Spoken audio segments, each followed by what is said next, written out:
Everything changed in a matter of seconds. You know, in the National Football League, we like to talk a lot about loyalty. We talk about family. But let's be real for a second. Loyalty in this league is a complete illusion. At the end of the day, it is a ruthless, unforgiving calculus. Today, we are looking at Indianapolis. We're talking about a franchise that just made a series of moves so cold and so incredibly calculated that it sent absolute shockwaves through the rest of the league. Because listen, this isn't just about tweaking a roster at the margins. It's not about making a couple of minor adjustments. No, this is about tearing a house down to its absolute foundation. I'm your host, and welcome to NFL Nexus. When we dig past the polite press conferences and the carefully crafted PR spin, we start to see the real story. We are looking at the raw, undeniable math that literally dictates the fate of men's livelihoods. If you want to understand the uncompromising cutthroat nature of front office warfare, go ahead and subscribe to the channel, like this explainer, and comment on what you thought. And to truly support our deep dives into the mechanics of the sport, support the channel by becoming a channel member.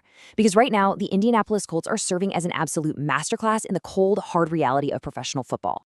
So what happens when a franchise cornerstone no longer fits the master plan? I really want you to sit with that question for a moment and understand the human element here. Imagine dedicating nearly a decade of your life, your body, your sweat, and your blood to a single organization. You drive to the exact same facility every single morning. You know the security guards by their first names. Your entire routine has been perfectly mapped out for 9 years. You're the guy they put on the stadium billboards to sell tickets. You're the commanding, respected voice in the locker room. You are literally the heartbeat of the defense. And then one morning, the offensive scheme across the league shifts. The defensive philosophy in your own building evolves. And suddenly, without any real warning, you are obsolete. It is a sudden, violent severing of a 9-year relationship. There's no transitioning out. It just ends.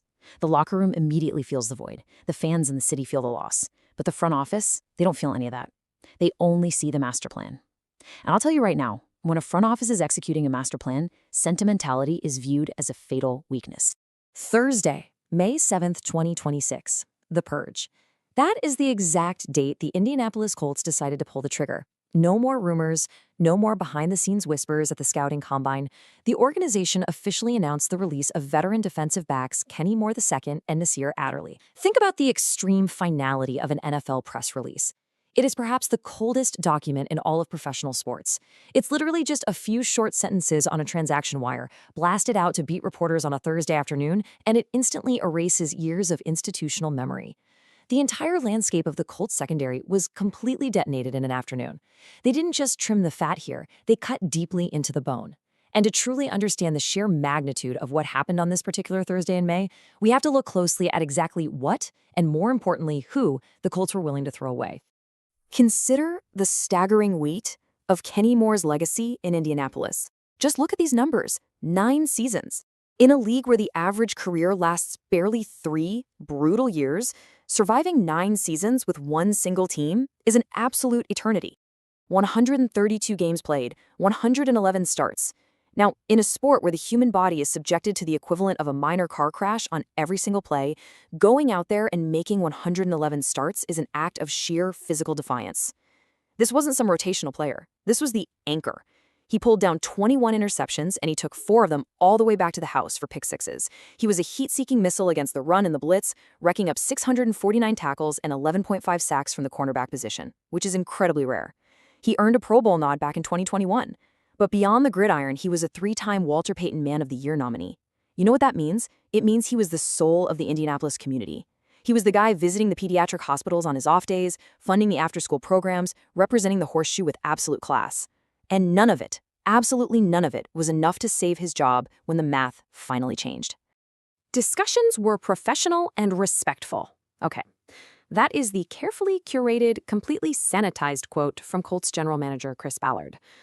But when we actually analyze the timeline, a much darker, far more intense reality emerges behind those polished words.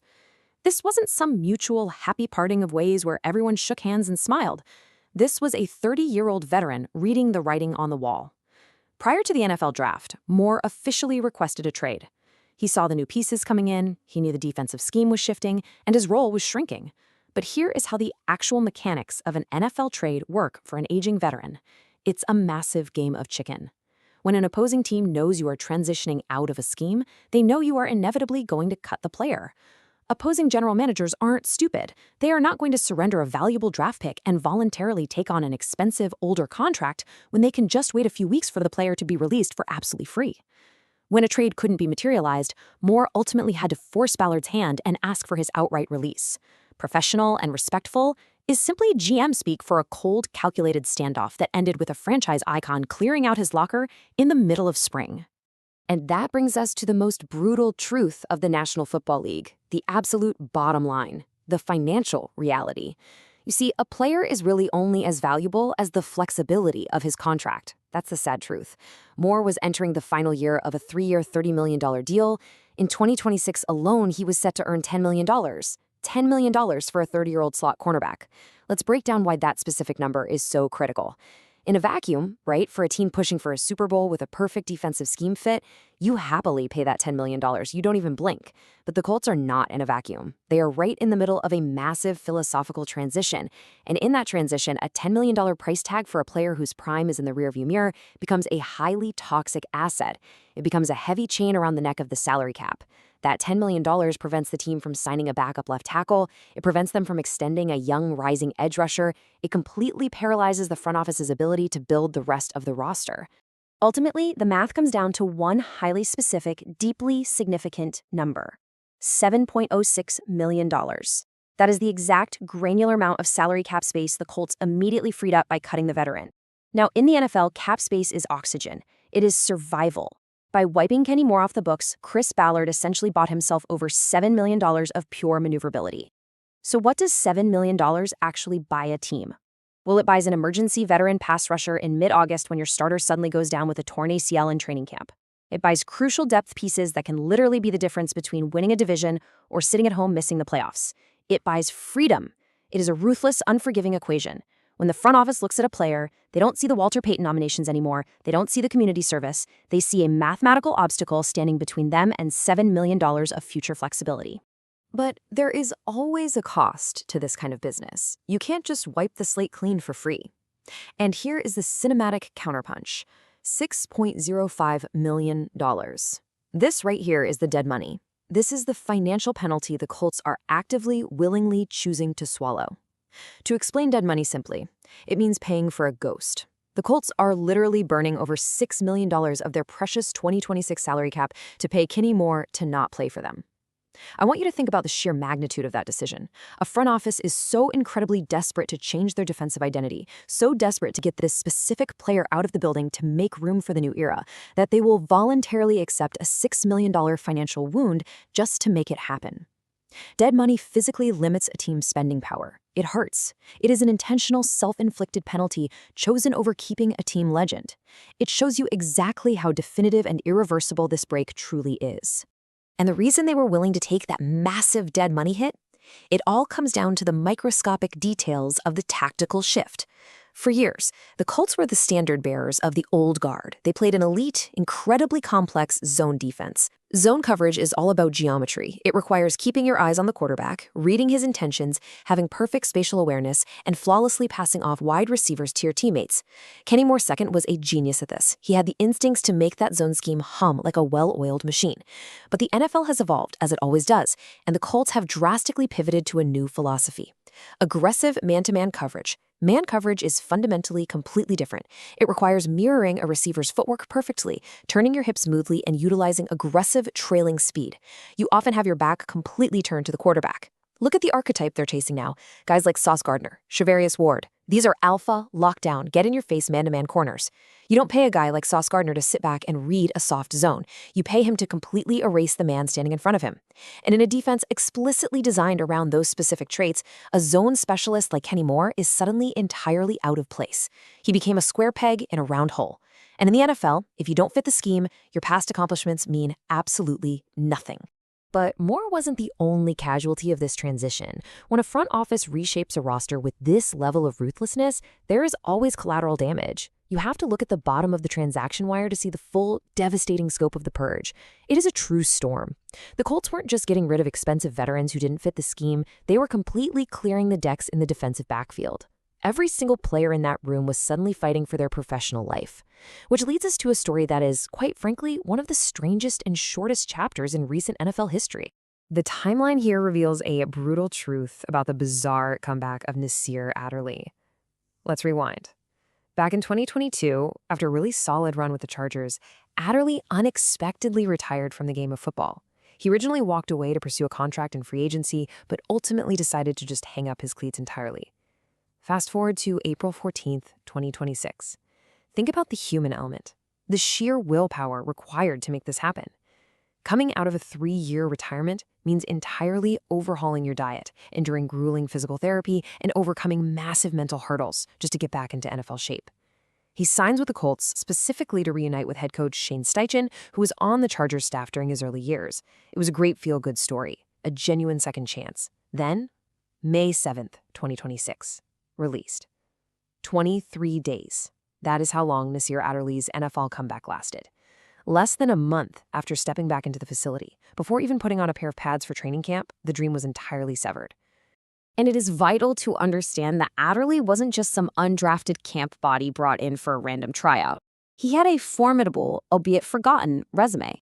This was a 2019 second-round draft pick, 60th overall. Between 2020 and 2022, he started 44 out of 46 games. Think about that production.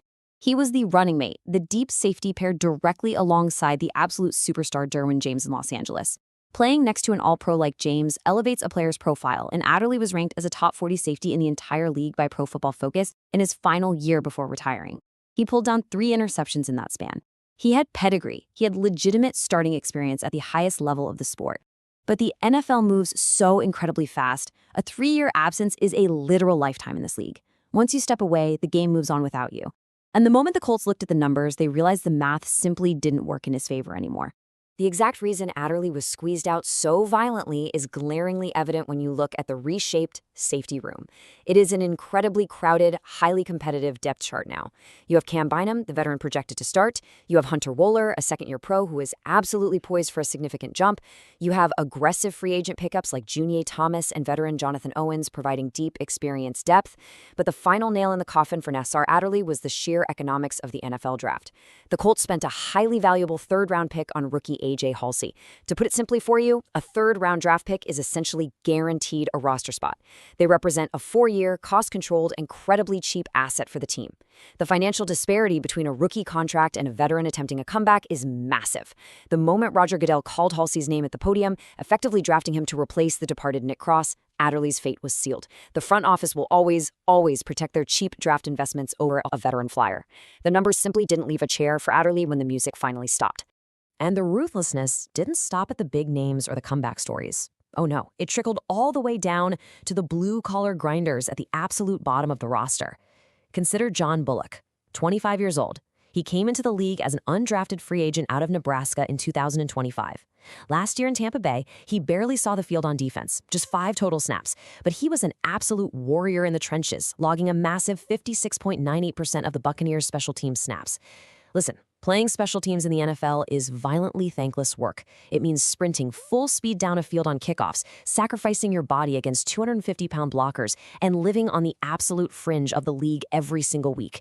He was the kind of gritty grinder that special teams coaches usually love. The Colts claimed him off waivers in January. And on May 7th, waived. Swept right out the door just days before rookie minicamp even started. They needed those 90-man roster spots for younger, cheaper, undrafted rookies.